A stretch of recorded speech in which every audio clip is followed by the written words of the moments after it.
Hi everyone, in today's video I'll show you guys how you can add profile photo in your WhatsApp business account.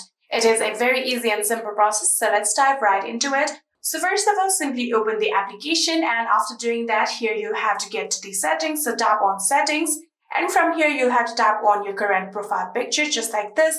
And then you can see the option of edit right here. So if you simply tap on this edit option, you'll get this pop-up from where you can choose photo from your gallery, or if you want to take the photo, you can tap on take photo, or if you want to use any avatar, you can also do that, or if you just want to delete the profile picture, you can tap on delete photo.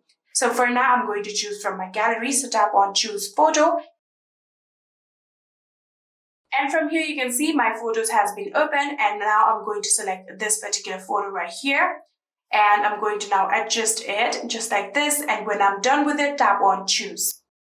So after doing that, here you can see we have now successfully updated our profile picture to a new one. And just like this, you can do that. I hope this video was helpful to you guys. If it was, please do not forget to hit that subscribe button and like our video. Thank you so much for watching. See you in the next.